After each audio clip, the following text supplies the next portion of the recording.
Javett Art Centre at the University of Pretoria will from tomorrow present another Roadmap Africa cluster.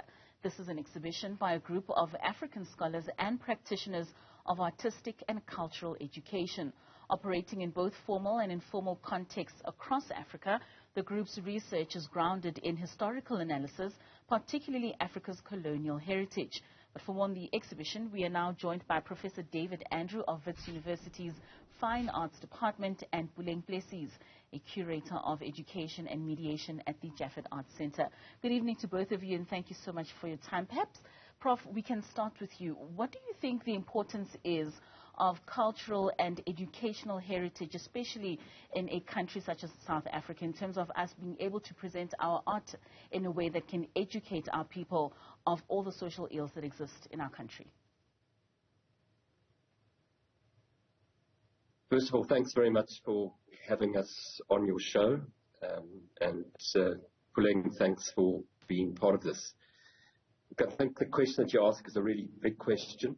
I think that in respect of what we're doing at the Javett Art Centre from tomorrow, we try to address that in the ways in which we can. We've been together as a cluster of artists, researchers, practitioners since 2015, and our primary objective has been to work through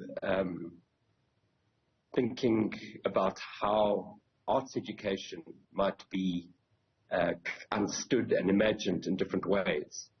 And I think in a country like South Africa, where historically the arts, in a formal sense, have been the preserve of the minority, I think that what we've tried to do over the last 6, 7, 8 years is to try and think about how arts education can start to become something that draws on non-hegemonic understandings of what symbolic creativity might be.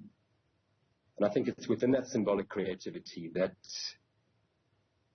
there might be a contribution to the kind of social ills that you are alluding to. But it's part of a joint project, an ongoing project that involves many, many different facets of society. And speaking of those many facets of society, Puleng, I mean, Prof speaks of this being a very collaborative effort of scholars and practitioners. Can you just take us through what some of the themes are for this year's exhibition, and who are some of those people that participated in bringing it all together? Well, the Adana Roadmap Africa cluster has quite a few clusters within working groups within our continent. We've got actually 8 working groups. This includes Lubumbashi, Lagos, Kinshasa, and obviously quite a few. So some of these working groups actually assist in the thinking and unpacking of what arts education is and could be, hence the exhibition that we have currently at the Javett Art Centre. And Prof, can you just maybe take us through that selection process? From those different working groups, how do you then select the type of art that would stand at this exhibition? So as I alluded to earlier on, this, and I think you've rightly said, this is very much a collective process that takes place, and as Puleng has said, involves groups across the continent, from Cairo right through to Nyanza and Rwanda, Kampala, Lagos, Lubumbashi, Kinshasa, Maseru, and Johannesburg.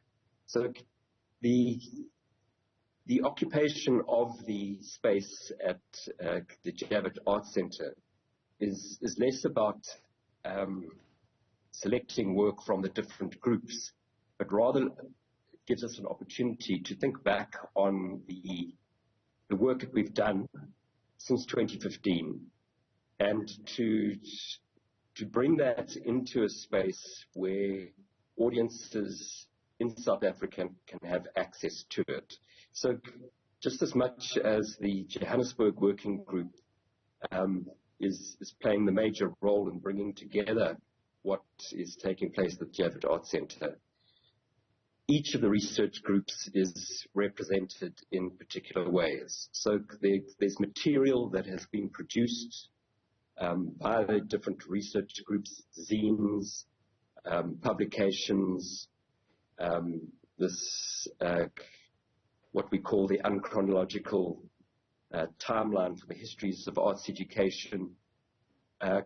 It really is a gathering of material that starts to represent this collective endeavor that has taken place around reimagining arts education for the African continent, but more globally as well. In many respects, the way in which we came together was as a response to the UNESCO roadmap for arts education, which was initiated in 2006, and then again in 2010 with the Seoul Agenda in Republic of Korea. And what our group has done is to respond critically to that UNESCO roadmap and to supplement it. So what we have coming together at Javett from tomorrow is this fantastic, almost coalescence, this condensing of this last 7-8 years and the material that we've produced. That's absolutely amazing. Puleng, as a curator, what would you say are some of the similarities or differences that you see out of these working groups who come from different parts of the continent, of the globe? What do you find as a common thread, or just those differences in terms of their work?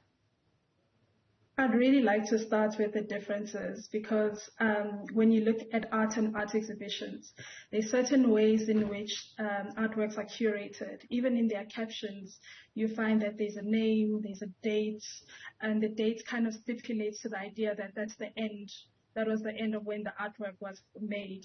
Or you have many different things that actually speak to a starting or an ending process. And I think what the Another Roadmap tries to do in this instance is really has these objects in the space that speak to art education as a continuous process, as a process that really is open-ended in the way it does things. So instead of, for instance, looking at the unchronological timeline, instead of looking at the date of when it ended or when the artwork had been completed, one starts to look at the way in which it started and continues to grow.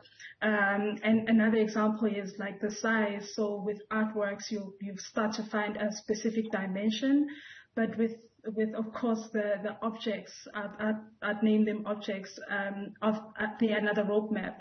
They tend to grow as time goes on. So it's really looking at not being limited to thinking of art education as an artwork and a final piece, but really looking at it as, of course, looking at it as a form of continuation within the arts educational space. And of course, this perfectly speaks to the pedagogical processes which the Another Roadmap tries to foster. So, Prof, if there's a young artist sitting out there listening to this conversation and possibly would want to participate in your next installment, what advice would you have for them? What sort of preparations would they have to put together for themselves in order for them to be part of a working group that would contribute to such amazing work?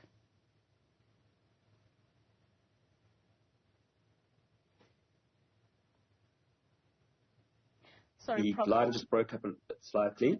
Oh, sorry, Prof. We also lost you there, but I was just saying, if there's a young person who's sitting out there wanting to become a part of something of this nature, how would you advise them in terms of preparing themselves to being a part of such a working group? Look, I think that's a great question. I think that the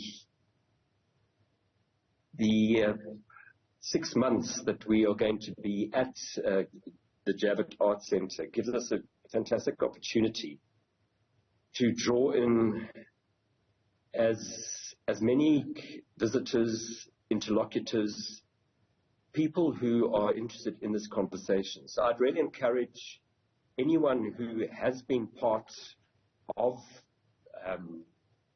these arts education processes, but also outside of arts education processes, to join us at Javett. The program starts tomorrow, as I've emphasized and as Puleng has emphasized. But, we have a remarkable opportunity over the next few months, 2023 and into early 2024, to bring people together to think through where we've been in terms of arts education, not only in South Africa, but across this continent and other countries as well. I think that's one of the key things about the Another Roadmap School. The Another Roadmap Africa cluster is one of a number of research groups affiliated to the Another Roadmap School.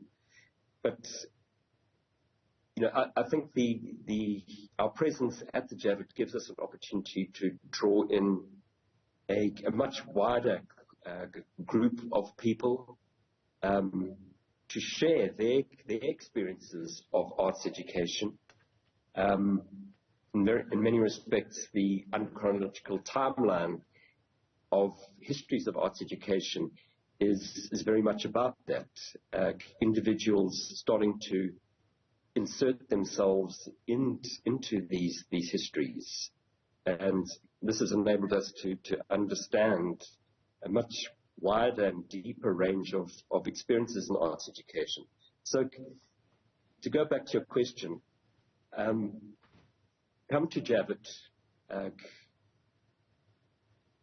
keep a lookout for the program. The program will be advertised. It will be updated all the time. Come and visit us. Come and work with us, talk with us, and contribute to an understanding of what arts education has been, but very importantly, what it might be, because I think that's one of the key things about the Another Roadmap Africa Cluster project, is that just as much as we have been really, really focused on looking at and analyzing these histories of arts education, it's also very much a project which is future-oriented in terms of the material that we produced, which we are seeing being used in various institutions, organizations. I know that in my department at the University of the Javett Art Centre in Johannesburg, the work of the Another Roadmap Africa cluster has been very, very influential. So it has the sense of being really active in the real world. So the invitation is for people to come into Javett and be part of this and to contribute to it. The unchronological timeline of histories of arts education has traveled to many different locations in South Africa, but also out of South Africa. It's traveled to Vienna in Austria. So there are contributions that have accumulated from many, many people. And I think this is how we are starting to understand what arts education has been, but very importantly, as I said, what might be. All right, Prof, thank you so much for your time, and thanks to you as well, Puleng, for the contributions that you're making to socially conscious art and bringing together Africans and putting their work out there globally. We really do wish you the best with this exhibition. That was Javett Art Centre Education and Mediation curator Puleng Plessies and Professor David Andrew of Wits University's Fine Arts Department.